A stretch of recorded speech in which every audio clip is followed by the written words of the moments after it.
भूमिका। अनादिकाल से ही मानव परम शांति, सुख व अमृत की खोज में लगा हुआ है। वह अपने सामर्थ्य के अनुसार प्रयत्न करता आ रहा है, लेकिन उसकी यह चाहत कभी पूर्ण नहीं हो पा रही है।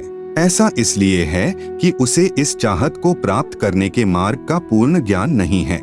सभी प्राणी चाहते हैं कि कोई कार्य न करना पड़े, खाने को स्वादिष्ट भोजन मिले, पहनने को सुंदर वस्त्र मिले, रहने को आलीशान भवन हो, घूमने के लिए सुंदर पार्क हो, मनोरंजन करने के लिए मधुर मधुर संगीत हो, नाचे गाए, खेले कूदें, मौज मस्ती मनाए और कभी बीमार न हो, कभी बूढ़े न हो और कभी मृत्यु न होवे आदि आदि। परंतु जिस संसार में हम रह रहे हैं, यहाँ न तो ऐसा कहीं पर नजर आता है और न ही ऐसा संभव है, क्योंकि यह लोक नाशवान है। इस लोक की हर वस्तु भी नाशवान है और इस लोक का राजा ब्रह्मकाल है, जो 1,00,000 मानव सूक्ष्म शरीर खाता है। उसने सब प्राणियों को कर्म भ्रम व पाप पुण्य रूपी जाल में उलझाकर 3 लोक के पिंजरे में कैद किए हुए है। कबीर साहेब कहते हैं कि कबीर 3 लोक पिंजरा भया, पाप पुण्य 2 जाल, सभी जीव भोजन भये, एक खाने वाला काल, गरीब एक पापी एक पुण्य आया, एक है सूम दलेल रे, बिना भजन कोई काम नहीं आवे, सब है जम की जेल रे। कर्म भ्रम कर्म बराबर सिद्धांत, जैसा करोगे वैसा प्राप्त करोगे यानी भरोगे। भ्रम बराबर संशय युक्त ज्ञान जो वेदों तथा गीता में काल ब्रह्म ने प्रदान किया है। उदाहरणार्थ फॉर एग्जाम्पल, गीता अध्याय 15 श्लोक 1 से 4 में तथा अध्याय 4 श्लोक 31, 32, 34, अध्याय 7 श्लोक 18 में गीता ज्ञान दाता ब्रह्म ने कहा है कि यह संसार रूपी वृक्ष है। इसकी जड़ें यानी रूट्स ऊपर हैं तथा तीनों गुण रूपी शाखाएं नीचे हैं। जो इस संसार रूपी वृक्ष के विषय में पूर्ण जानकारी बताए वह पूर्ण संत अर्थात तत्वदर्शी संत है। जैसे तना कौन प्रभु है, डार कौन तथा तीनों शाखाएं कौन प्रभु है। यहाँ विचार काल में अर्थात जो गीता ज्ञान में तुझे बता रहा हूँ, मुझे इस संसार की रचना का ज्ञान नहीं है, क्योंकि मुझे इसके आदि यानी प्रारंभ का तथा अंत यानी अंतिम सिरे का ज्ञान नहीं है। इसलिए किसी तत्वदर्शी संत की खोज कर उस तत्वदर्शी संत के बताए भक्ति मार्ग यानी वे ऑफ वर्शिप अनुसार साधना करके उस परम पद व परमेश्वर की खोज करनी चाहिए, जहाँ जाने के पश्चात साधक पुनः लौटकर संसार में नहीं आता, अर्थात पूर्ण मोक्ष प्राप्त करता है। जिस पूर्ण परमात्मा से इस संसार रूपी वृक्ष का विस्तार हुआ है, अर्थात जिस परमेश्वर ने इस सृष्टि की रचना की है, उसी की पूजा करनी चाहिए। मैं यानी गीता ज्ञानदाता भी उसी परमेश्वर की शरण में हूँ। गीता अध्याय 3 श्लोक 31-32 में कहा है, गीता में जो ज्ञान दिया है यह मेरा मत यानी विचार है। भले ही यह पूर्ण नहीं है, फिर भी अन्य साधनाएं जो शास्त्र विधि रहित है उनसे श्रेष्ठ है। जो मेरे मत अनुसार साधना नहीं करता वह व्यर्थ प्रयत्न कर रहा है। पूर्ण परमात्मा की साधना से मिलने वाले लाभ की तुलना में गीता अध्याय 7 श्लोक 18 में गीता ज्ञान दाता ने अपनी साधना से मिलने वाले लाभ को भी अनुत्तम बताया है। इस प्रकार काल ब्रह्म द्वारा बताया ज्ञान भ्रम युक्त है। वह नहीं चाहता कि कोई प्राणी इस पिंजरे रूपी कैद से बाहर निकल जाए। वह यह भी नहीं चाहता कि जीव आत्मा को अपने निज घर सतलोक का पता चले, इसलिए वह अपनी त्रिगुणी माया से हर जीव को भ्रमित किए हुए है। फिर मानव को ये उपरोक्त चाहत कहाँ से उत्पन्न हुई है? यहाँ ऐसा कुछ भी नहीं है। यहाँ हम सबने मरना है, सब दुखी व अशांत हैं। जिस स्थिति को हम यहाँ प्राप्त करना चाहते हैं, ऐसी स्थिति में हम अपने निज घर सतलोक में रहते थे। काल ब्रह्म के लोक में स्व इच्छा से आकर फंस गए और अपने निज घर का रास्ता भूल गए। कबीर साहेब कहते हैं कि इच्छा रूपी खेलन आया, ताते सुख सागर नहीं पाया। इस काल ब्रह्म के लोक में शांति व सुख का नामो निशान भी नहीं है। त्रिगुणी माया से उत्पन्न काम, क्रोध, लोभ, मोह, अहंकार, राग, द्वेष, हर्ष, शोक, लाभ, हानि, मान, बड़ाई रूपी अवगुण हर जीव को परेशान किए हुए हैं। यहाँ एक जीव दूसरे जीव को मार कर खा जाता है, शोषण करता है, इज्जत लूट लेता है, धन लूट लेता है, शांति छीन लेता है। यहाँ पर चारों तरफ आग लगी है। यदि आप शांति से रहना चाहोगे तो दूसरे आपको नहीं रहने देंगे। आपके न चाहते हुए भी चोर चोरी कर ले जाता है, डाकू डाका डाल ले जाता है, दुर्घटना घट जाती है, किसान की फसल खराब हो जाती है, व्यापारी का व्यापार ठप हो जाता है, राजा का राज छीन लिया जाता है, स्वस्थ शरीर में बीमारी लग जाती है, अर्थात यहाँ पर कोई भी वस्तु सुरक्षित नहीं। राजाओं के राज, इज्जतदार की इज्जत, धनवान का धन, ताकतवर की ताकत और यहाँ तक कि हम सभी के शरीर भी अचानक छीन लिए जाते हैं। माता पिता के सामने जवान बेटा बेटी मर जाते हैं, दूध पीते बच्चों को रोते बिलखते छोड़कर मात पिता मर जाते हैं, जवान बहनें विधवा हो जाती हैं और पहाड़ से दुखों को भोगने को मजबूर होते हैं। विचार करें कि क्या यह स्थान रहने के लायक है, लेकिन हम मजबूरी वश यहाँ रह रहे हैं क्योंकि इस काल के पिंजरे से बाहर निकलने का कोई रास्ता नजर नहीं आता और हमें दूसरों को दुखी करने की व दुख सहने की आदत सी बन गई। यदि आप जी को इस लोक में होने वाले दुखों से बचाव करना है तो यहाँ के प्रभु काल से परम शक्ति युक्त परमेश्वर यानी परम अक्षर ब्रह्म की शरण लेनी पड़ेगी, जिस परमेश्वर का खौफ काल प्रभु को भी है, जिसके डर से यह उपरोक्त कष्ट उस जीव को नहीं दे सकता जो पूर्ण परमात्मा अर्थात परम अक्षर ब्रह्म यानी सत्य पुरुष की शरण पूर्ण संत के बताए मार्ग से ग्रहण करता है। वह जब तक संसार में भक्ति करता रहेगा उसको उपरोक्त कष्ट आजीवन नहीं होते। जो व्यक्ति इस पुस्तक ज्ञान गंगा को पढ़ेगा उसको ज्ञान हो जाएगा कि हम अपने निज घर को भूल गए हैं। वह परम शांति व सुख यहाँ न होकर निज घर सतलोक में है, जहाँ पर न जन्म है, न मृत्यु है, न बुढ़ापा, न दुख, न कोई लड़ाई झगड़ा है, न कोई बीमारी है, न पैसे का कोई लेन देन है, न मनोरंजन के साधन खरीदना है। वहाँ पर सब परमात्मा द्वारा निशुल्क व अखंड है। बंदी छोड़ गरीबदास जी महाराज की वाणी में प्रमाण है कि बिन ही मुख सारंग राग सुन, बिन ही तंती तार, बिना सुर अलगोजे बजै, नगर नाच घुमा, घंटा बाजै ताल नग, मंजीरे डफ झांझ, मुरली मधुर सुहावनी, निस्बासर और सांझ, बीन बिहंगम बाजही, तरक तंबूरे तीर, राग खंड नहीं होत है, बंध्या रहत समीर, तरक नहीं तोरा नहीं, ना ही कशीस कबाब, अमृत प्याले मध पीवे, जो भाटी चवै शराब, मतवाले मस्तानपुर, गली गली गुलजार, संख शराबी फिरत हैं, चलो तास बजार, संख संख पत्नी नाचें, गावे शब्द सुभान, चंद्र बदन सूरज मुखी, ना ही मान गुमान, संख हिंडोले नूर नग, झूले संत हजूर, तख्त धनी के पास कर, ऐसा मुलक जहूर, नदी नाव नाले बगै, छूटे फुहारे सुन्न, भरे होद सरवर सदा, नहीं पाप नहीं पुण्य, ना कोई भिक्षुक दान दे, ना कोई हार व्यवहार, ना कोई जन्मे मरे, ऐसा देश हमार, जहाँ संखो लहर मेहर की उपजय, कहर जहाँ नहीं कोई, दास गरीब अचल अविनाशी, सुख का सागर सोई। सतलोक में केवल एक रस परम शांति व सुख है। जब तक हम सतलोक में नहीं जाएंगे तब तक हम परम शांति, सुख व अमृतत्व को प्राप्त नहीं कर सकते। सतलोक में जाना तभी संभव है जब हम पूर्ण संत से उपदेश लेकर पूर्ण परमात्मा की आजीवन भक्ति करते रहें। इस पुस्तक ज्ञान गंगा के माध्यम से जो हम संदेश देना चाहते हैं उसमें किसी देवी देवता व धर्म की बुराई न करके सर्व पवित्र धर्म ग्रंथों में छुपे गूढ़ रहस्य को उजागर करके यथार्थ भक्ति मार्ग बताना चाहा है, जो कि वर्तमान के सर्व संत महंत व आचार्य गुरु साहिबान शास्त्रों में छिपे गूढ़ रहस्य को समझ नहीं पाए। परम पूज्य कबीर साहेब जी अपनी वाणी में कहते हैं कि वेद कतेब झूठे ना भाई, झूठे हैं सो समझे नाही, जिस कारण भक्त समाज को अपार हानि हो रही है।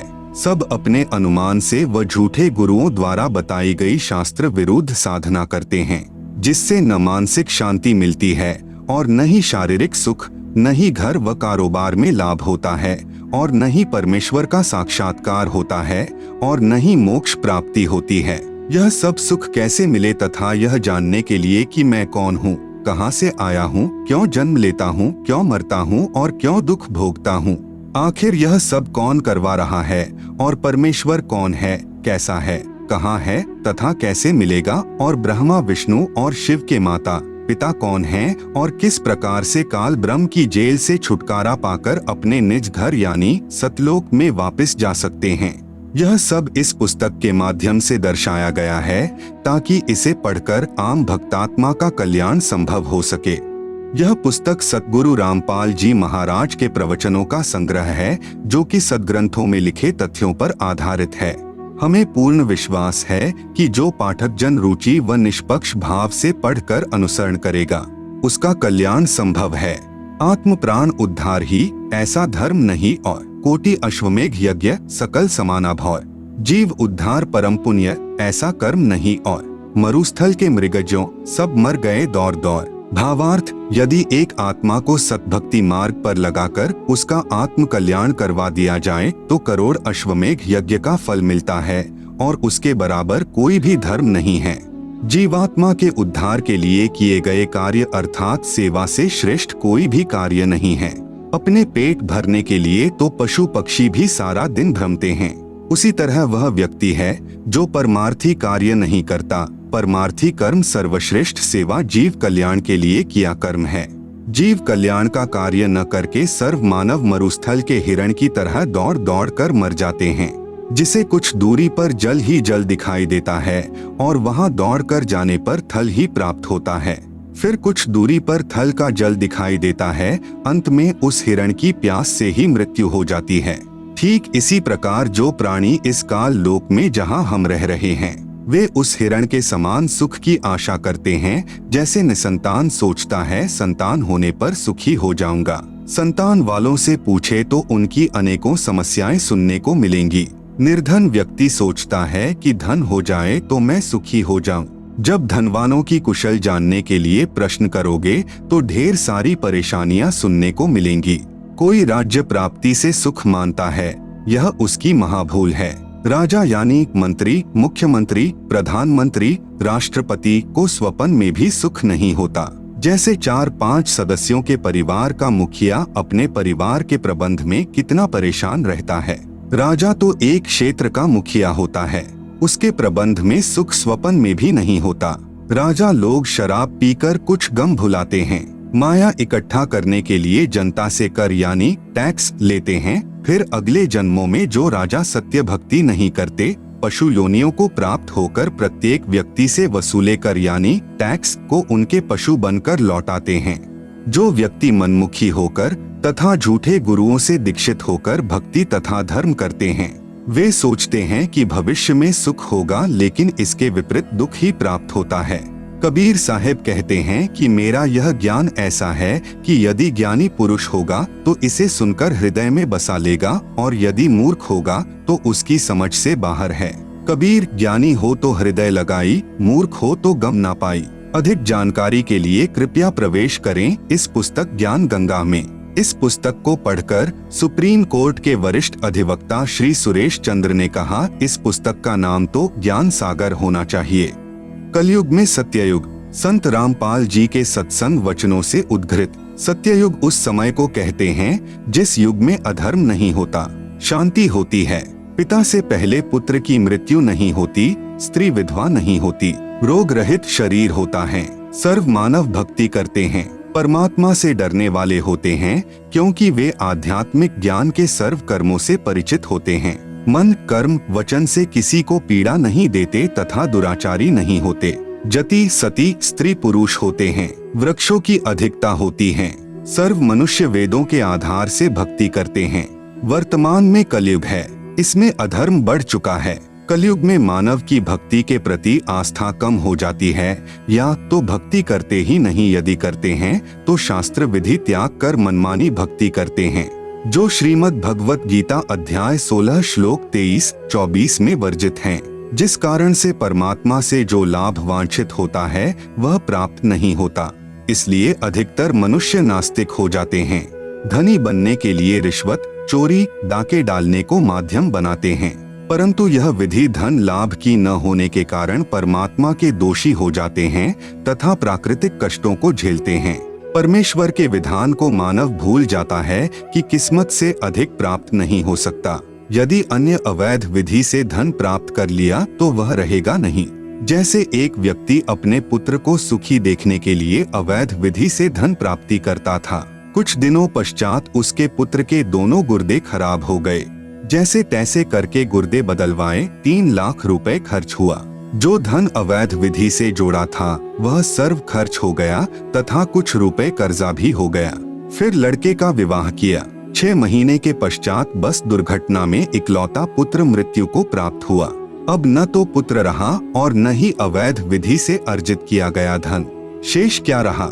अवैध विधि से धन संग्रह करने में किए हुए पाप जो अभी शेष हैं, उनको भोगने के लिए जिससे पैसे ऐंठे थे उनका पशु यानी गधा, बैल, गाय बनकर पूरे करेगा।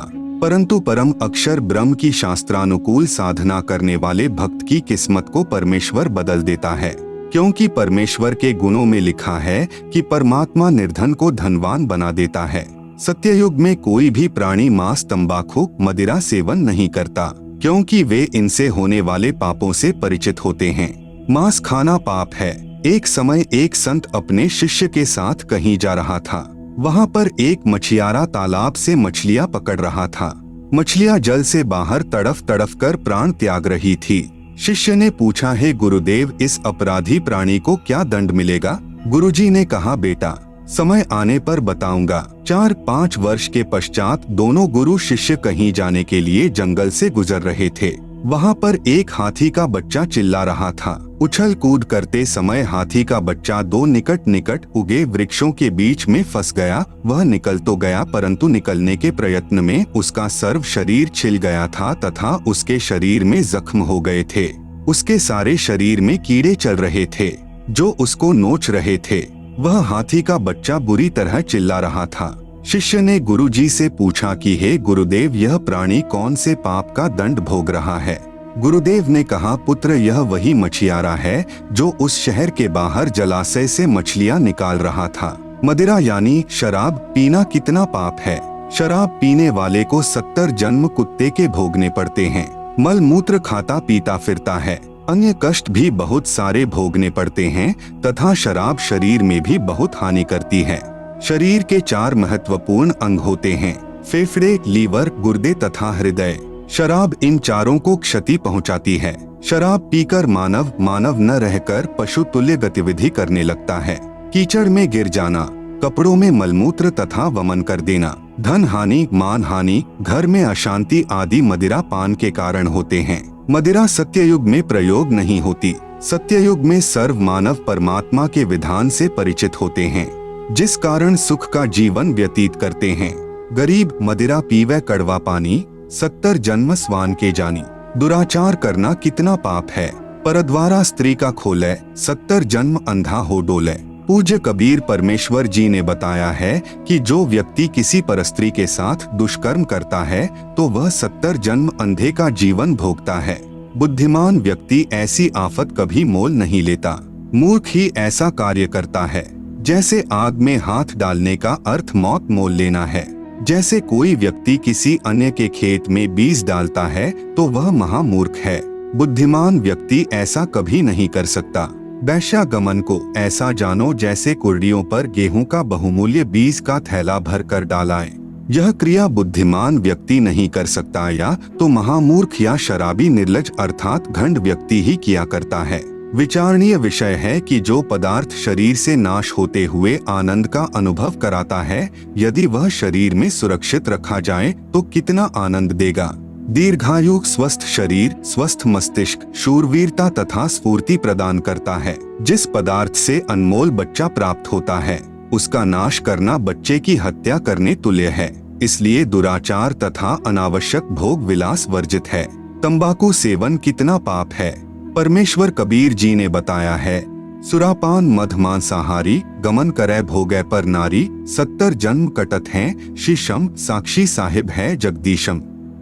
पर द्वारा स्त्री का खोले, 70 जन्म अंधा हो डोले। 100 नारी जारी करे, सुरापान 100 बार, एक चिलम हुक्का भरे, डूबे काली धार। जैसे कि ऊपर वर्णन किया है कि एक बार शराब पीने वाला 70 जन्म कुत्ते का जीवन भोगता है, फिर मल मूत्र खाता पीता फिरता है। परस्त्री गमन करने वाला 70 जन्म अंधे के भोगता है। मांस खाने वाला भी महाकष्ट का भागी होता है। उपरोक्त सर्व पाप 100 बार करने वाले को जो पाप होता है, वह एक बार हुक्का पीने वाले अर्थात तंबाकू सेवन करने वाले को सहयोग देने वाले को होता है। तंबाकू सेवन करने वाले हुक्का, सिगरेट, बीड़ी या अन्य विधि से सेवन करने वाले तंबाकू खाने वालों को क्या पाप लगेगा? घोर पाप का भागी होगा। एक व्यक्ति जो तंबाकू सेवन करता है जब वह हुक्का या बीड़ी सिगरेट पीकर धुआं छोड़ता है तो वह धुआं उसके छोटे छोटे बच्चों के शरीर में प्रवेश करके हानि करता है। वे बच्चे फिर शीघ्र बुराई को ग्रहण करते हैं तथा उनका स्वास्थ्य भी बिगड़ जाता है। अवतार की परिभाषा। अवतार का अर्थ है ऊंचे स्थान से नीचे स्थान पर उतरना। विशेषकर यह शुभ शब्द उन उत्तम आत्माओं के लिए प्रयोग किया जाता है जो धरती पर कुछ अद्भुत कार्य करते हैं, जिनको परमात्मा की ओर से भेजा हुआ मानते हैं या स्वयं परमात्मा ही का पृथ्वी पर आगमन मानते हैं। श्रीमद्भगवत गीता अध्याय 15 श्लोक 1 से 4 तथा 16-17 में 3 पुरुषों यानी प्रभुओं का ज्ञान है। नंबर 1, क्षर पुरुष जिसे ब्रह्म भी कहते हैं, जिसका ओम नाम साधना का है, जिसका प्रमाण गीता अध्याय 8 श्लोक 13 में है। नंबर 2, अक्षर पुरुष जिसको परब्रह्म भी कहते हैं, जिसकी साधना का मंत्र तत् जो सांकेतिक है, प्रमाण गीता अध्याय 17 श्लोक 23 में है। नंबर 3, उत्तम पुरुष तू अन्यः मतलब श्रेष्ठ पुरुष परमात्मा तो उपरोक्त दोनों पुरुषों यानी क्षर पुरुष तथा अक्षर पुरुष से अन्य है। वह परम अक्षर पुरुष है जिसे गीता अध्याय 8 श्लोक 1 के उत्तर में अध्याय 8 के श्लोक 3 में कहा है कि वह परम अक्षर ब्रह्म है। इसका जाप सत है जो सांकेतिक है। इसी परमेश्वर की प्राप्ति से साधक को परम शांति तथा सनातन परमधाम प्राप्त होगा। प्रमाण गीता अध्याय 18 श्लोक 62 में यह परमेश्वर यानी परम अक्षर ब्रह्म गीता ज्ञान दाता से भिन्न है। अधिक ज्ञान प्राप्ति के लिए कृपया पुस्तक धरती पर अवतार सतलोक आश्रम बरवाला से प्राप्त करें। अवतार 2 प्रकार के होते हैं, जैसे ऊपर कहा गया है। अब आप जी को पता चला कि मुख्य रूप से 3 पुरुष यानी प्रभु है, जिनका उल्लेख ऊपर कर दिया गया है। हमारे लिए मुख्य रूप से 2 प्रभुओं की भूमिका रहती है। नंबर 1, क्षर पुरुष यानी ब्रह्म जो गीता अध्याय 11 श्लोक 32 में अपने आप को काल कहता है। नंबर 2, परम अक्षर पुरुष यानी परम अक्षर ब्रह्म जिसके विषय में गीता अध्याय 8 श्लोक 3 तथा 8, 9, 10 में तथा गीता अध्याय 18 श्लोक 62 अध्याय 15 श्लोक 1 से 4 तथा 17 में कहा है। ब्रह्म यानी काल के अवतारों की जानकारी। गीता अध्याय 4 का श्लोक 7, यदा यदा हि धर्मस्य ग्लानिर्भवति भारत अभ्युत्थानमधर्मस्य तदात्मानं सृजाम्यहम्। यदा यदा हि धर्मस्य ग्लानिः भवति भारत अभ्युत्थानम् अधर्मस्य तदा आत्मानं सृजामि अहम्। अनुवाद भारत यानी हे भारत, यदा यदा यानी जब जब, धर्मस्य यानी धर्म की, ग्लानियः यानी हानि और अधर्मस्य यानी अधर्म की, अभ्युत्थानम यानी वृद्धि, भवति यानी होती है, तदा यानी तब तब, ही यानी ही, अहम यानी मैं, आत्मानम यानी अपना अंश, अवतार, सृजामि यानी रचता हूँ अर्थात उत्पन्न करता हूँ। जैसे श्रीमद्भगवत गीता अध्याय 4 श्लोक 7 में गीता ज्ञान दाता ने कहा है कि जब जब धर्म में घृणा उत्पन्न होती है, धर्म की हानि होती है तथा अधर्म की वृद्धि होती है, तो मैं काल यानी ब्रह्म यानी क्षर पुरुष अपने अंश अवतार सृजन करता हूँ अर्थात उत्पन्न करता हूँ। जैसे श्री रामचंद्र जी तथा श्री कृष्ण चंद्र जी को काल ब्रह्म ने ही पृथ्वी पर उत्पन्न किया था, जो स्वयं श्री विष्णु जी ही माने जाते हैं। इनके अतिरिक्त 8 अवतार और कहे गए हैं, जो श्री विष्णु जी स्वयं नहीं आते अपितु अपने लोक से अपने कृपा पात्र पवित्र आत्मा को भेजते हैं। वे भी अवतार कहलाते हैं। कहीं कहीं पर 25 अवतारों का भी उल्लेख पुराणों में आता है। काल ब्रह्म यानी क्षर पुरुष के भेजे हुए अवतार पृथ्वी पर बढ़े अधर्म का नाश कत्लेआम अर्थात संहार करके करते हैं। उदाहरण के रूप में श्री रामचंद्र जी तथा श्री कृष्णचंद्र जी, श्री परशुराम जी तथा श्री निहकलंक जी, जो अभी आना शेष है, जो कलयुग के अंत में आएगा। ये सर्व अवतार घोर संहार करके ही अधर्म का नाश करते हैं, अधर्मियों को मारकर शांति स्थापित करने की चेष्टा करते हैं। परंतु शांति की अपेक्षा अशांति ही बढ़ती है। जैसे श्री रामचंद्र जी ने रावण को मारने के लिए युद्ध किया, युद्ध में करोड़ों पुरुष मारे गए, जिनमें धर्मी तथा अधर्मी दोनों ही मारे गए। फिर उनकी पत्नियां तथा छोटे बड़े बच्चे शेष रहे, उनका जीवन नरक बन गया। विधवाओं को अन्य व्यक्तियों ने अपनी हवस का शिकार बनाया। निर्वाह की समस्या उत्पन्न हुई, आदि आदि अनेकों अशांति के कारण खड़े हो गए। यही विधि श्री कृष्ण जी ने अपनाई थी, यही विधि श्री परशुराम जी ने अपनाई थी। इसी विधि से 10वां अवतार काल ब्रह्म यानी शर पुरुष द्वारा उत्पन्न किया जाएगा। उसका नाम निकलंक होगा। वह कलयुग के अंतिम समय में उत्पन्न होगा, जो राजा हरिश्चंद्र वाली आत्मा होगी। संभल नगर में श्री विष्णु दत्त शर्मा के घर में जन्म लेगा।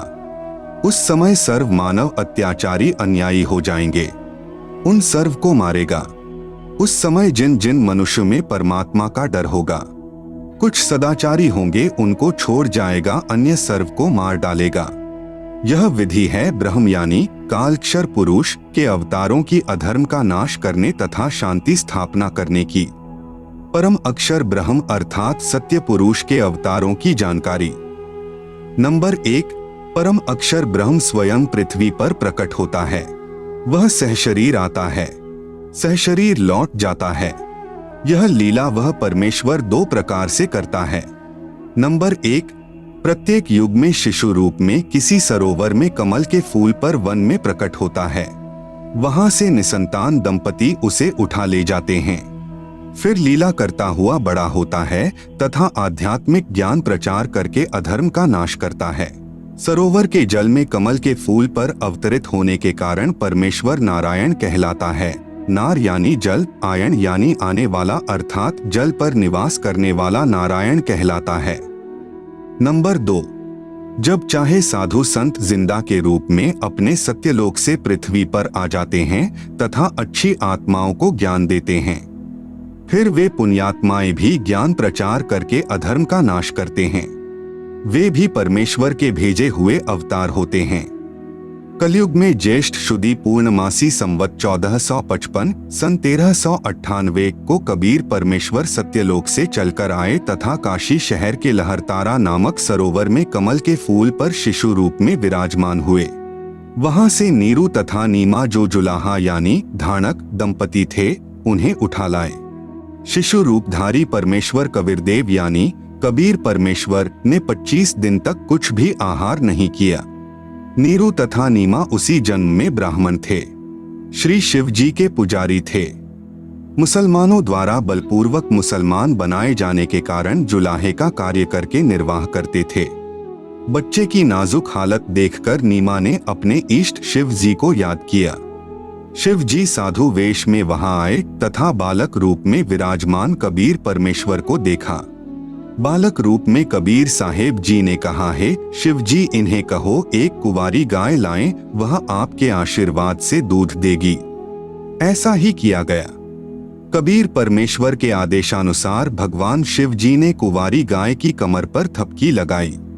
उसी समय बछिया के थनों से दूध की धार बहने लगी। एक कोरा मिट्टी का छोटा घड़ा नीचे रखा। पात्र भर जाने पर दूध बंद हो गया। फिर प्रतिदिन पात्र थनों के नीचे करते ही बछिया के थनों से दूध निकलता। उसको परमेश्वर कबीर जी पिया करते थे।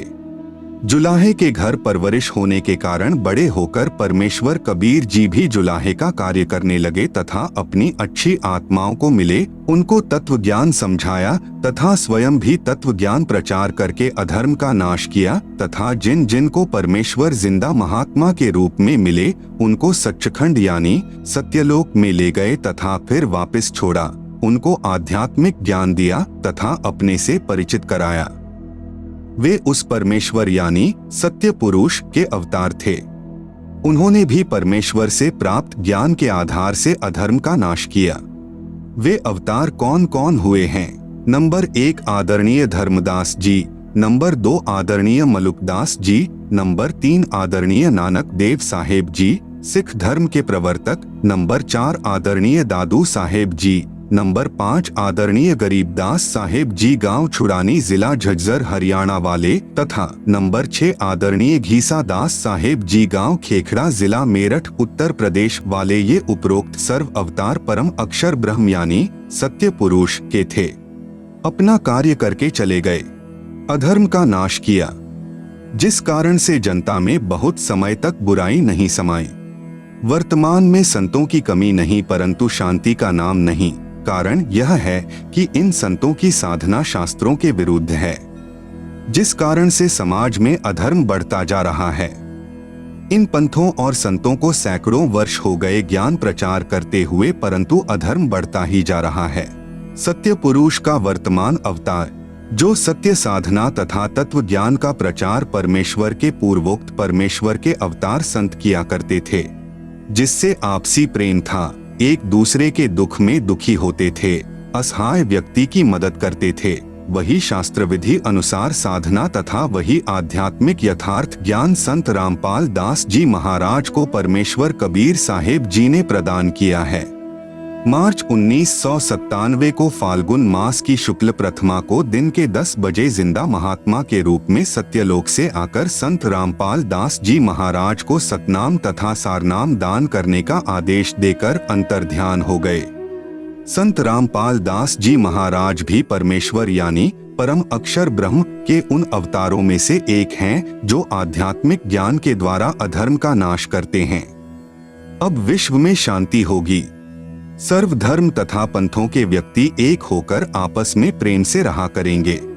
राजनेता भी निर्भिमानी, न्यायकारी तथा परमात्मा से डरकर कार्य करने वाले होंगे। जनता के सेवक बनकर निष्पक्ष कार्य किया करेंगे। धरती पर पुनः सत्ययुग जैसी स्थिति होगी। वर्तमान में धरती पर वह अवतार संत रामपाल दास जी हैं। अब घर घर में परमेश्वर के ज्ञान की चर्चा होगी। जहां गांव व शहरों में तथा पार्कों में बैठकर ताश खेलते हैं, कोई राजनीतिक बातें करता है, कोई अपने पुत्रों तथा पुत्र वधुओं की अच्छे या निकम्मे होने की चर्चा करते हैं, वहां परमेश्वर की महिमा की चर्चा होगी तथा ज्ञान गंगा पुस्तक में लिखे ज्ञान पर विचार हुआ करेगा। परमात्मा की महिमा करने मात्र से भी जीव पुण्य का भागी बनता है।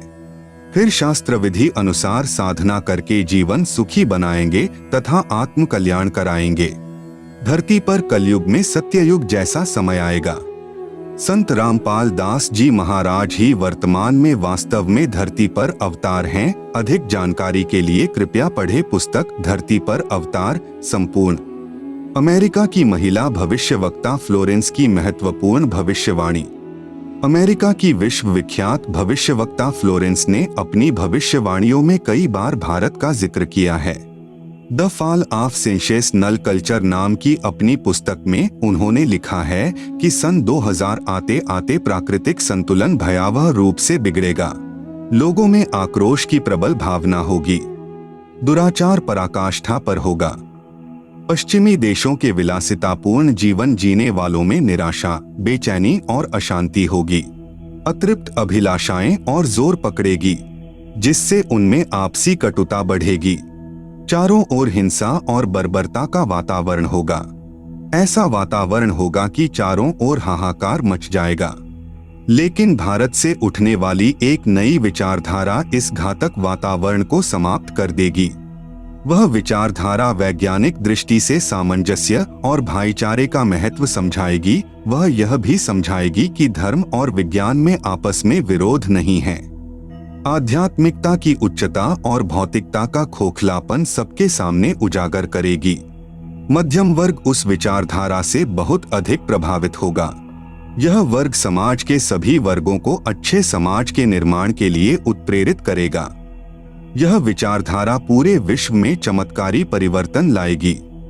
मुझे अपनी छठी अतीन्द्रिय शक्ति से यह एहसास हो रहा है कि इस विचारधारा को जन्म देने वाला वह महान संत भारत में जन्म ले चुका है।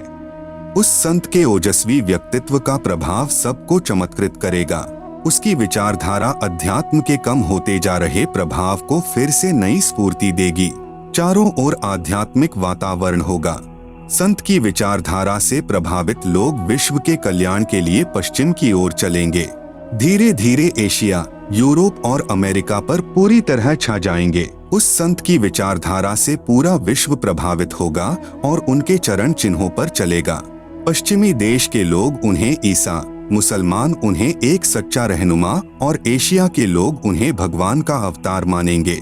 उस महान संत की विचारधारा से बौद्धिक क्रांति होगी। बुद्धिजीवियों की मान्यताएं बदलेंगी। उनमें ईश्वर के प्रति श्रद्धा और विश्वास की कोंपलें फूटेंगी। फ्लोरेंस के अनुसार वह संत भारत में जन्म ले चुके हैं। वह इस संत से काफी प्रभावित थी।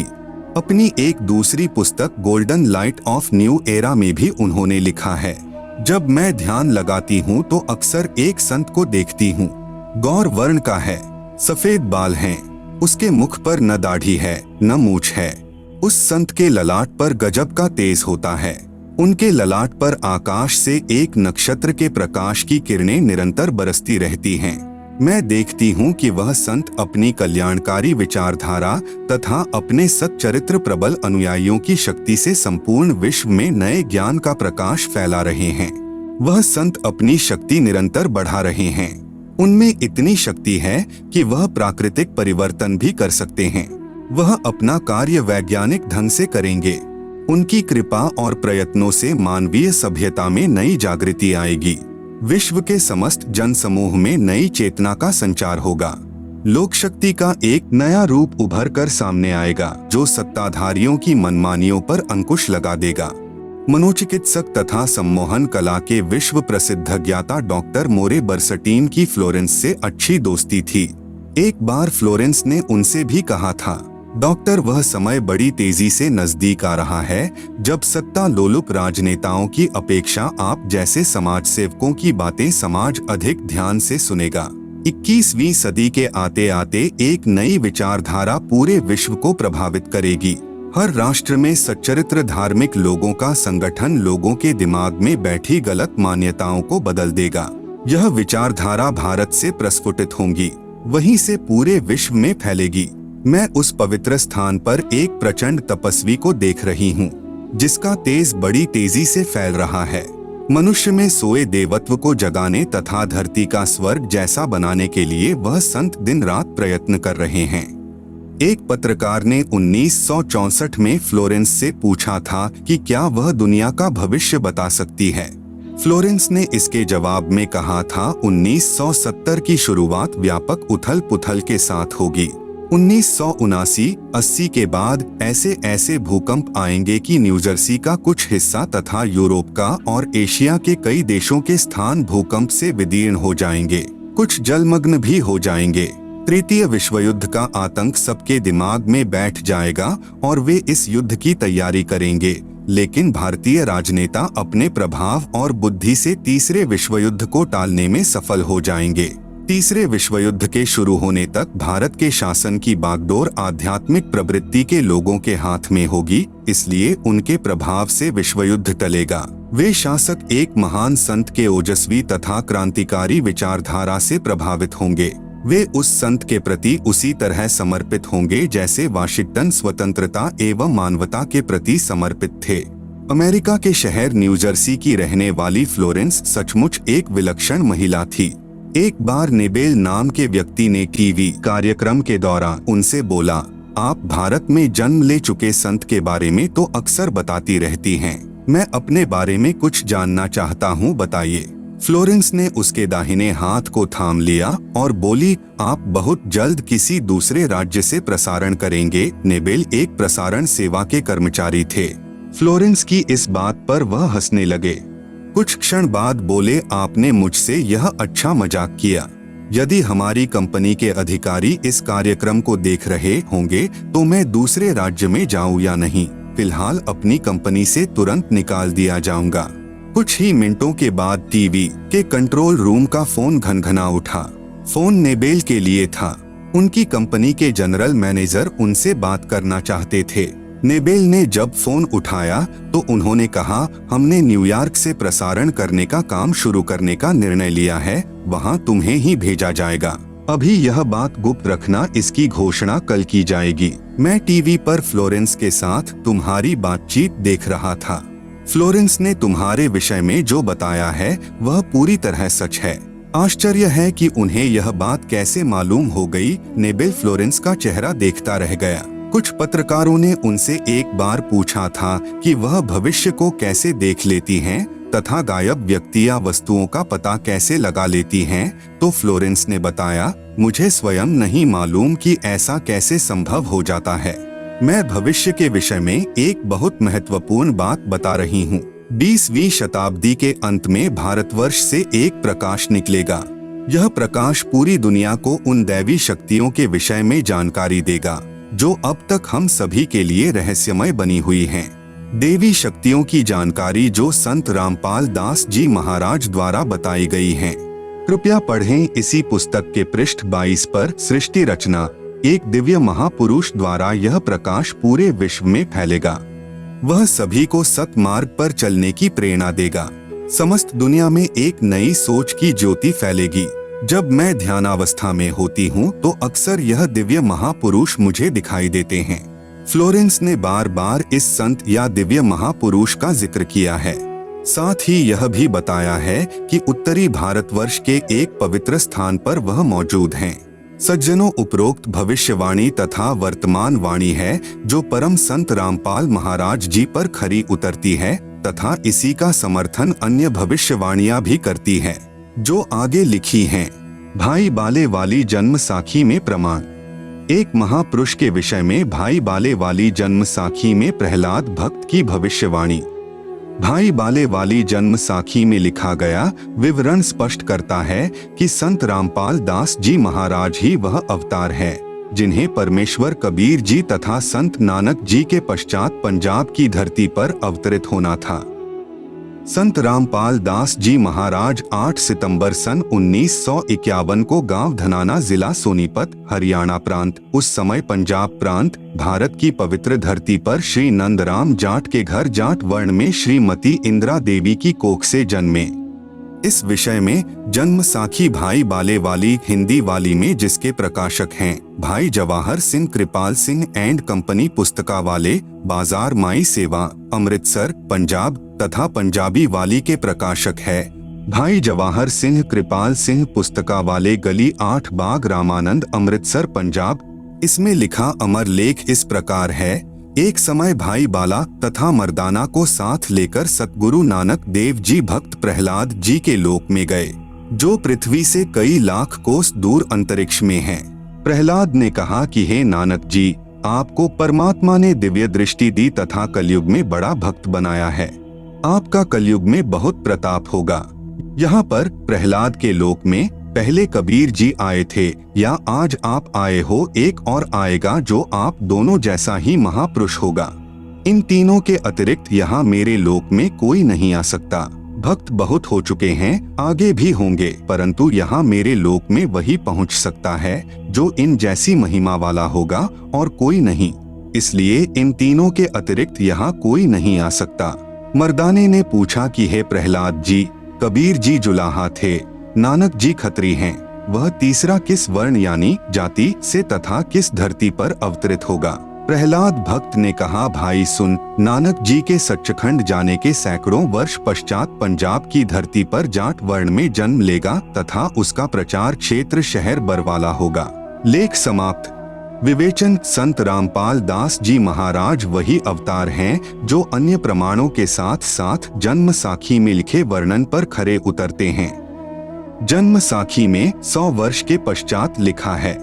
यहाँ पर सैकड़ों वर्ष पश्चात कहा गया था, जिसको पंजाबी भाषा में लिखते समय 100 वर्ष ही लिख दिया, क्योंकि मर्दाना ने पूछा था कि वह कौन से युग में नजदीक ही आएगा।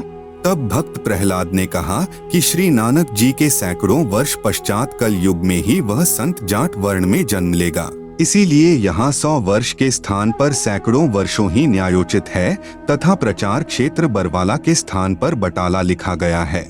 इसके दो कारण हो सकते हैं कि शहर बरवाला, जिला हिसार, हरियाणा उस समय पंजाब प्रांत में सुप्रसिद्ध नहीं था तथा बटाला शहर पंजाब प्रांत में प्रसिद्ध था। लेखनकर्ता ने इस कारण से बरवाला के स्थान पर बटाला लिख दिया। दूसरा, प्रिंट करते समय हालेक की जगह हटालेक प्रिंट हो गया है। एक और विशेष विचारणीय पहलू है कि पंजाब के बटाला शहर में कोई भी जाट संत नहीं हुआ है।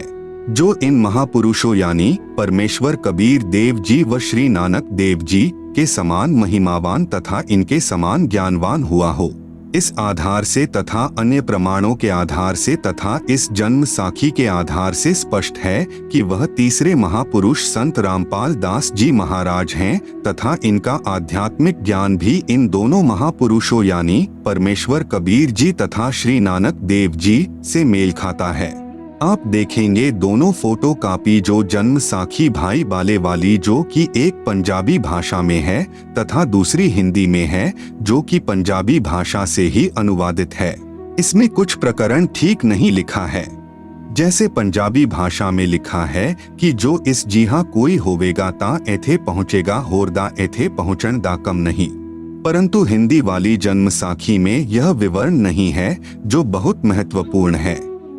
इससे सिद्ध है कि लिखते समय कुछ प्रकरण बदल जाता है। फिर भी ढेर सारे प्रमाण जो इस पुस्तक में अन्य महापुरुषों के द्वारा संत रामपाल दास जी के विषय में कहे हैं वे भी इसी को प्रमाणित करते हैं। विशेष यदि कोई यह कहे कि जन्म साखी में लिखी व्याख्या संत गरीबदास जी गांव छुड़ानी वाले के लिए हैं, क्योंकि वे भी जाट जाति से थे तथा छुड़ानी गांव भी पहले पंजाब प्रांत के अंतर्गत आता था, यह भी उचित नहीं लगती, क्योंकि संत गरीबदास जी ने अपनी अमृतवाणी असुर निकंदन रमैणी में कहा है कि सतगुरु दिल्ली मंडल आयसी सूती धरनी सूम जगायसी। भावार्थ है कि संत गरीबदास जी के सतगुरु पूज्य कबीर साहेब जी थे। पुराना रोहतक जिला यानी सोनीपत, रोहतक तथा झज्जर को मिलाकर एक जिला रोहतक था, दिल्ली मंडल में लगता था। यह किसी राजा के अधीन नहीं था, अंग्रेजों के शासन काल में दिल्ली के अधीन था। संत गरीबदास जी ने स्पष्ट किया है कि सतगुरु यानी परमेश्वर कबीर जी दिल्ली मंडल में आएंगे, भक्तिहीन प्राणियों को जगाएंगे, सत्य भक्ति कराएंगे। ध्यान रहे कबीर सागर में काल के दूतों ने मिलावट करके सत्य को न जानकर अपनी अटकलबाजी से असत्य प्रमाण दिए हैं। उसका नाश करने के लिए परमेश्वर कबीर जी ने अपने अंश अवतार संत गरीबदास जी द्वारा यथार्थ ज्ञान प्रचार करवाया है, जो संत गरीबदास जी की अमृतवाणी रूप में है। इसी बात की पुष्टि कबीर सागर के संपादक कबीर पंथी श्री युगलानंद बिहारी जी की उस टिप्पणी से होती है जो उन्होंने अनुराग सागर तथा ज्ञान सागर की भूमिका में की है। कहा है कि कबीर पंथियों ने ही कबीर पंथ के ग्रंथों का नाश कर रखा है, अपने अपने मते अनुसार फेर बदल करके अपने मत को जोड़ा है। मेरे पास अनुराग सागर तथा ज्ञान सागर की कई प्रतियां रखी हैं, जिनमें से एक दूसरे से मेल नहीं खा रही हैं। संत रामपाल दास जी महाराज का जन्म श्री नंदराम जाट के घर 8 सितंबर 1951 को गांव धनाना जिला सोनीपत यानी उस समय जिला रोहतक में हुआ था, जो वर्तमान हरियाणा तथा पंजाब प्रांत मिलकर उस समय एक ही पंजाब प्रांत था। परमेश्वर कबीर जी ने भी कहा था कि जिस समय कलयुग 5500 वर्ष बीत चुका होगा, मैं गरीबदास वाले 12वें पंथ में आगे स्वयं आऊंगा। संत गरीबदास जी द्वारा मेरी यानी कबीर परमेश्वर की महिमा की वाणी प्रकट होगी तथा गरीबदास वाले 12वें पंथ तक के साधक मुझे आधार बनाकर वाणी को समझने की कोशिश करेंगे, परंतु वाणी को न समझकर सतनाम तथा सारनाम से वंचित रहने के कारण असंख्य जन्म तक सत्यलोक प्राप्ति नहीं कर सकते। उसी 12वें पंथ यानी गरीबदास जी वाले पंथ में मैं यानी परमेश्वर कबीर जी ही स्वयं चलकर आऊंगा। तब संत गरीबदास जी द्वारा प्रकट की गई वाणी को मैं यानी कबीर परमेश्वर प्रकट होकर समझाऊंगा। इससे सिद्ध हुआ कि जन्म साखी में जिस जाट संत के विषय में कहा है, निर्विवाद रूप से वह संत रामपाल दास जी महाराज जी ही हैं। फिर भी हम संत गरीबदास जी का विशेष आदर करते हैं, क्योंकि उन्होंने परमेश्वर कबीर जी का अमर संदेश सुनाया है। यदि कोई भ्रम उत्पन्न करे कि 10 गुरु साहिबानों में से भी किसी की ओर संकेत हो सकता है, इसके लिए स्मरण रहे कि 10 सिख गुरु साहिबानों में से कोई भी जाट वर्ण से नहीं थे। दूसरे सिख गुरु श्री अंगद देव जी खत्री थे, तीसरे गुरु जी श्री अमरदास जी भी खत्री थे, चौथे गुरु जी श्री रामदास जी खत्री थे तथा 5वें गुरु जी श्री अर्जुन देव जी से लेकर 10वें तथा अंतिम श्री गुरु गोबिंद सिंह जी तक श्री गुरु रामदास जी की संतान अर्थात खत्री थे। फिर भी हम सभी सिख गुरु साहिबानों का विशेष आदर करते हैं। संत रामपाल दास जी महाराज कहते हैं, जीव हमारी जाति है, मानव धर्म हमारा। हिंदू मुस्लिम सिख ईसाई धर्म नहीं कोई न्यारा। परमेश्वर कबीर जी ने कहा है, जाति ना पूछो संत की, पूछ लीजिए ज्ञान। मोल करो तलवार का, पड़ी रहें दो म्यान। कृपया प्रमाण के लिए देखें फोटो कॉपी जन्म साखी पंजाबी गुरुमुखी पंजाबी भाषा वाली तथा हिंदी वाली दोनों में आप जी सहज में समझ सकते हो कि वास्तविकता क्या है। जन्म साखियों के प्रकाशक हैं भाई जवाहर सिंह कृपाल सिंह, अमृतसर पंजाब। कृपया देखें फोटो कॉपी जन्म साखी भाई बाले वाली पंजाबी भाषा वाली के पृष्ठ 272 की। कृपया देखें फोटो कॉपी जन्म साखी भाई बाले वाली के पृष्ठ 273 की। कृपया देखें फोटो कॉपी जन्म साखी भाई बाले वाली हिंदी वाली के पृष्ठ 305 की। प्रश्न, एक संस्कृत के विद्वान शास्त्री ने कहा कि आपके गुरु संत रामपाल दास जी महाराज संस्कृत नहीं पढ़े हैं। आप कहते हो कि उन्होंने श्रीमद्भगवत गीता का यथार्थ अनुवाद करके भक्तों को बताते हैं। यह कभी नहीं हो सकता। उत्तर, संत रामपाल दास जी महाराज के भक्त ने उत्तर दिया, शास्त्री जी उसी को परमेश्वर का अवतार कहते हैं, जो भाषा का ज्ञान न होते हुए यथार्थ अनुवाद कर दें, क्योंकि परमेश्वर सर्वज्ञ है। उन्हीं गुणों से युक्त उसका भेजा हुआ अवतार होता है।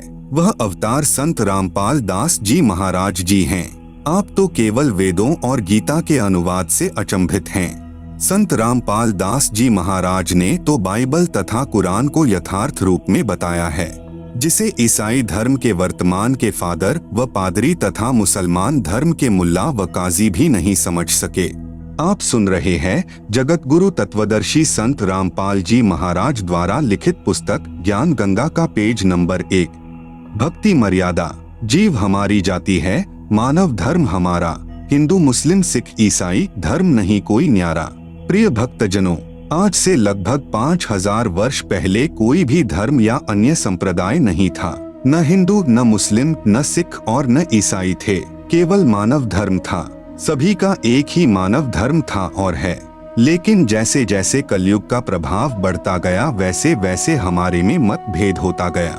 कारण सिर्फ यही रहा कि धार्मिक कुल गुरुओं द्वारा शास्त्रों में लिखी हुई सच्चाई को दबा दिया गया। कारण चाहे स्वार्थ हो या ऊपरी दिखावा, जिसके परिणाम स्वरूप आज एक मानव धर्म के 4 धर्म और अन्य अनेक संप्रदाय बन चुकी हैं, जिसके कारण आपस में मतभेद होना स्वाभाविक ही है। सभी का प्रभु भगवान राम, अल्लाह, रब, गॉड, खुदा, परमेश्वर एक ही है। ये भाषा भिन्न पर्यायवाची शब्द हैं। सभी मानते हैं कि सबका मालिक एक है, लेकिन फिर भी ये अलग अलग धर्म संप्रदाय क्यों? यह बात बिल्कुल ठीक है कि सबका मालिक रब, खुदा, अल्लाह, गॉड, राम, परमेश्वर एक ही है, जिसका वास्तविक नाम कबीर है और वह अपने सतलोक, सतधाम, सच्चखंड में मानव सदृश स्वरूप में आकार में रहता है। लेकिन अब हिंदू तो कहते हैं कि हमारा राम बड़ा है, मुस्लिम कहते हैं कि हमारा अल्लाह बड़ा है, ईसाई कहते हैं कि हमारा ईसा मसीह बड़ा और सिख कहते हैं कि हमारे गुरु नानक साहेब जी बड़े हैं। ऐसे कहते हैं जैसे 4 नादान बच्चे कहते हैं कि यह मेरा पापा, दूसरा कहेगा यह मेरा पापा है, तेरा नहीं है, तीसरा कहेगा यह तो मेरा पिताजी है जो सबसे बड़ा है, और फिर चौथा कहेगा कि अरे नहीं नादानो, यह मेरा डैडी है, तुम्हारा नहीं है, जबकि उन चारों का पिता वही एक ही है। इन्हीं नादान बच्चों की तरह आज हमारा मानव समाज लड़ रहा है। कोई कहे हमारा राम बड़ा है, कोई कहे खुदाई रे, कोई कहे हमारा ईसा मसीह बड़ा, ये बांटा रहे लगाई रे। जबकि हमारे सभी धार्मिक ग्रंथों व शास्त्रों में उस एक प्रभु, मालिक, रब, खुदा, अल्लाह, राम, साहेब, गॉड, परमेश्वर की प्रत्यक्ष नाम लिखकर महिमा गाई है कि वह एक मालिक प्रभु कबीर साहेब है, जो सतलोक में मानव सदृश स्वरूप में आकार में रहता है। वेद, गीता, कुरान, बाइबल और गुरु ग्रंथ साहेब ये सब लगभग मिलते जुलते ही हैं। यजुर्वेद के अध्याय 5 के श्लोक नंबर 32 में, सामवेद के मंत्र नंबर 1400-822 में, अथर्ववेद के कांड नंबर 4 के अनुवाक 1 के श्लोक नंबर 7, ऋग्वेद के मंडल 1 अध्याय 1 के सूक्त 11 के श्लोक नंबर 4 में कबीर नाम लिखकर बताया है कि पूर्ण ब्रह्म कबीर है जो सतलोक में आकार में रहता है। आप सुन रहे हैं जगत गुरु तत्वदर्शी संत रामपाल जी महाराज द्वारा लिखित पुस्तक ज्ञान गंगा का पेज नंबर 2। गीता जी चारों वेदों का संक्षिप्त सार है। गीता जी भी उसी सत्पुरुष पूर्ण ब्रह्म कबीर की तरफ इशारा करती है। गीता जी के अध्याय 15 के श्लोक नंबर 16, 17, अध्याय 18 के श्लोक नंबर 46, 61, 62, अध्याय 8 के श्लोक नंबर 3, 8 से 10 तथा 22 में, अध्याय 15 के श्लोक नंबर 1, 2, 3, 4 में उसी पूर्ण परमात्मा की भक्ति करने का इशारा किया है। श्री गुरु ग्रंथ साहिब पृष्ठ नंबर 24 पर और पृष्ठ नंबर 721 पर नाम लिखकर कबीर साहेब की महिमा गाई है। इसी प्रकार कुरान और बाइबल एक ही शास्त्र समझो। दोनों लगभग एक ही संदेश देते हैं कि उस कबीर अल्लाह की महिमा बयान करो जिसकी शक्ति से ये सब सृष्टि चलायमान है। कुरान शरीफ में सूरत फुरकानी नंबर 25 की आयत नंबर 52 से 59 तक में कबीरन, खबीरा, कबीरू आदि शब्द लिखकर उसी एक कबीर अल्लाह की पाकी बयान की हुई है कि ऐ पैगंबर मोहम्मद उस कबीर अल्लाह की पाकी बयान करो जो 6 दिन में अपनी शक्ति से सृष्टि रचकर 7वें दिन तख्त पर जा बिराजा अर्थात सतलोक में जाकर विश्राम किया। वह अल्लाह प्रभु कबीर है।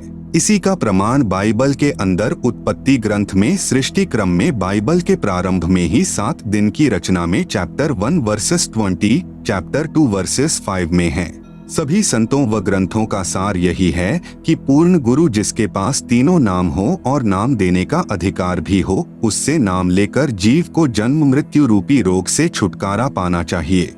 क्योंकि हमारा उद्देश्य आपको काल की कारागार से छुटवाकर अपने मूल मालिक कबीरदेव यानी कबीर साहेब के सतलोक को प्राप्त करवाना है। कबीरदेव ने अपनी वाणी में कहा है कि एक जीव को काल साधना से हटाकर पूर्ण गुरु के पास लाकर सत उपदेश दिलाने का पुण्य इतना होता है कि जितना करोड़ गाय बकरे आदि प्राणियों को कसाई से छुटवाने का होता है। क्योंकि यह अबोध मानव शरीरधारी प्राणी गलत गुरुओं द्वारा बताई गई शास्त्र विरुद्ध साधना से काल के जाल में फंसा रहकर न जाने कितने दुखदायी 84 लाख योनियों के कष्ट को झेलता रहता है। जब यह जीवात्मा कबीरदेव यानी कबीर साहेब की शरण में पूरे गुरु के माध्यम से आ जाती है, नाम से जुड़ जाती है, तो फिर इसका जन्म तथा मृत्यु का कष्ट सदा के लिए समाप्त हो जाता है और सतलोक में वास्तविक परम शांति को प्राप्त करता है। अब प्रश्न आता है कि आजकल गुरु ज्यादा से ज्यादा शिष्य बनाकर अपनी योग्यता का प्रमाण दिखाते हैं, अर्थात हर कोई 4 कथा सीख लेता है और कहता है कि मैं भी नाम दे देता हूँ और भोली आत्माओं को काल के जाल में डाल देता है। चूंकि शास्त्रों के विरुद्ध नाम उपदेश देने वाले और जपने वाले सभी निश्चित ही नरक के अधिकारी होंगे और उनको नरक में उल्टा लटकाया जाएगा। यह कथन शास्त्र यानी गीता, वेद व सर्व ग्रंथ ही बताते हैं। इसी कथन को सिद्ध करने के लिए एक संक्षिप्त कथा बताता हूँ।